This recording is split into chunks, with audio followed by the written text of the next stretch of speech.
dhéanamh. Gur mágat ceann comhairle.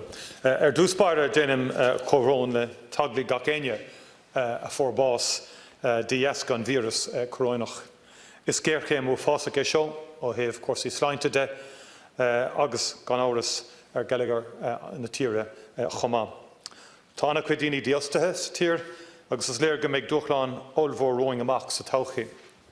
Tá míad fíormhuíoch de gach aine atá ag obair sna seirifísí sláinte agus sna seirifísí eile ina bhfuil tácht fiile ag buintló na siopí agus na monachan agsúlam. An rud is táchtaí ar fad ná I mthorm se le rú a dhéanamh I gcónaí madidir le gach gné den géirchéim seo.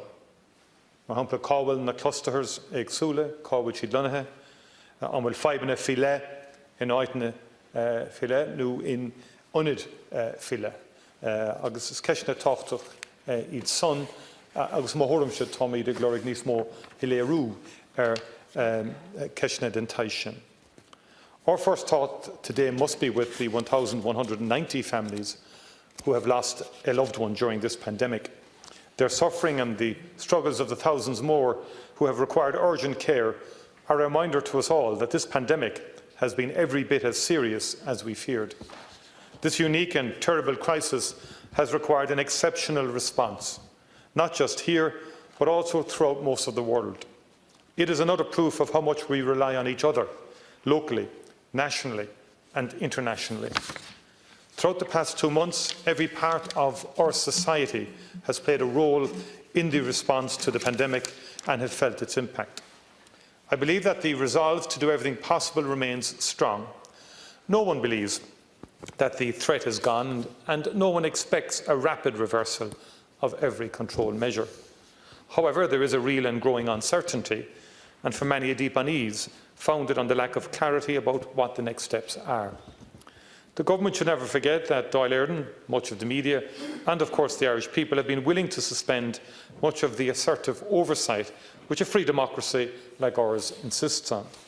This should not be taken as permission to limit debate and to expect that people will simply wait to be told what they may be allowed to know. In fact, the only reasonable response to the controls which we have collectively accepted on our rights is for government to actually increase transparency and meaningful consultation.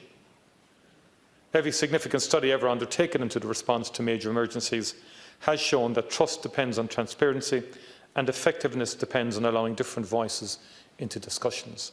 And I've consistently said this from the beginning in terms of the location of clusters, for example. I think it was 6 or 7 weeks ago I would have identified problems in the healthcare settings, particularly nursing homes. Likewise in other centres as well, as I've identified in terms of meat plants and in particular locations. And I don't see in other countries, district by district, the incidence rates are just published, and there doesn't seem to be any negative pushback or fallback as a result of that. And I think that's something that should be done here as well, because it might positively impact on human behaviour. Because as I said, you know, how trust does depend on that transparency and effectiveness as well. As we continue to move away from initial and the most severe phase of responding to the pandemic, there are many hundreds of decisions to be taken which will impact on the health and livelihood of different sectors and communities. They must be given a proper role in discussions. It simply is not good enough, in my view, that announcements are made by the Minister of Children about the childcare services without meaningful consultation with the childcare sector. And it's not good enough that the nursing home sector is not formally represented in key discussions. And I'd add, Taoiseach, that the pay deals for the nursing unions that was already agreed, and apparently DEPR have no issue with this, but for some reason there's been a reluctance or a delay in following through on the payments. These are agreements of last year. Apparently they haven't followed through yet, and the nursing unions have made representations to us in that regard. And that's something, I think, given the role that the nursing profession have played in this crisis, it's very difficult to comprehend why those pay deals haven't been honoured and delivered upon. And I think we'd also say that it's simply not acceptable that in area after area there are background briefings about what is expected to be decided, but the relevant groups of employers, managers and workers have not been brought into the discussion to help shape the decisions. No one is expecting a perfect response, and absolutely everyone accepts the pressures which key parts of the public service are working under.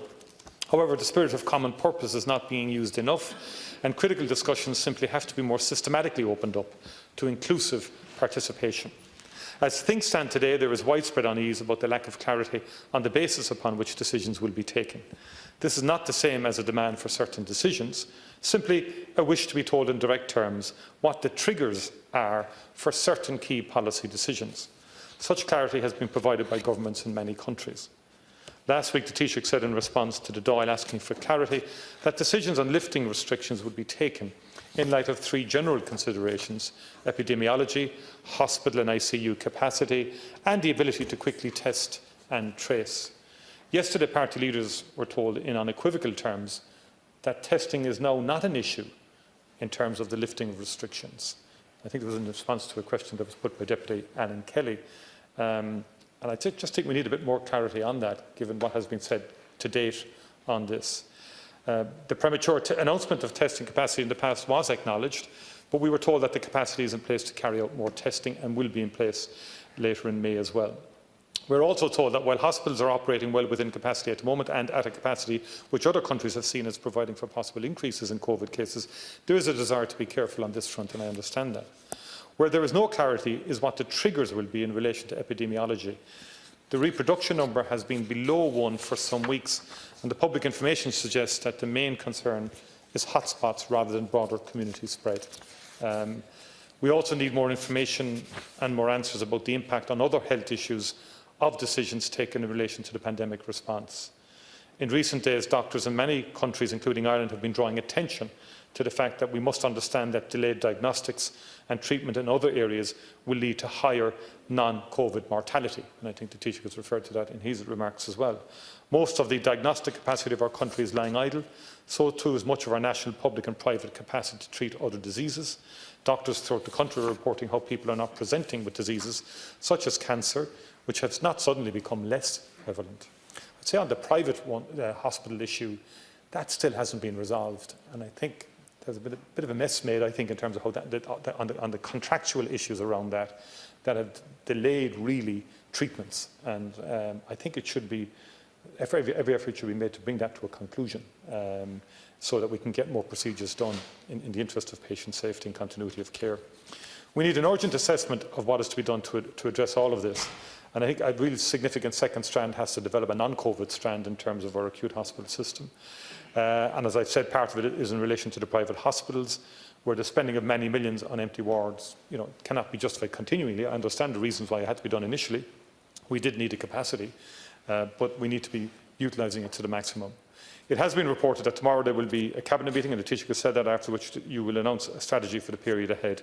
At a minimum, the Irish people need to be given clarity on the exact basis on which changes will be triggered, and it can't be more of the "we'll tell you when we have decided" approach. The move away from a severe lockdown will only happen in gradual steps, but these need to be outlined, and sectors need to be given the opportunity to propose actions which they can take to operate within health guidelines.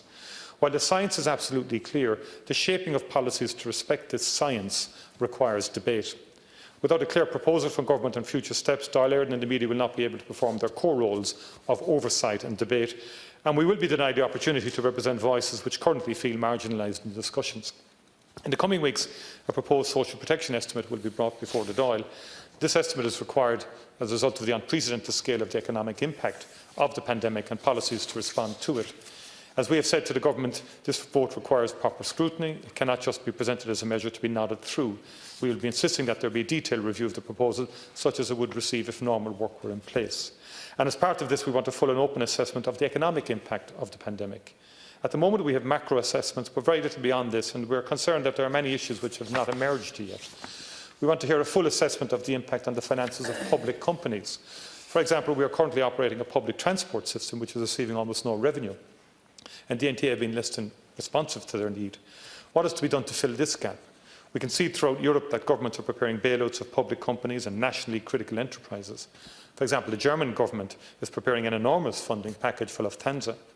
When will we be told at least a broad outline of these challenges? What is the current state of local authority finances? What is the assessment of the hit to be taken by higher education institutions?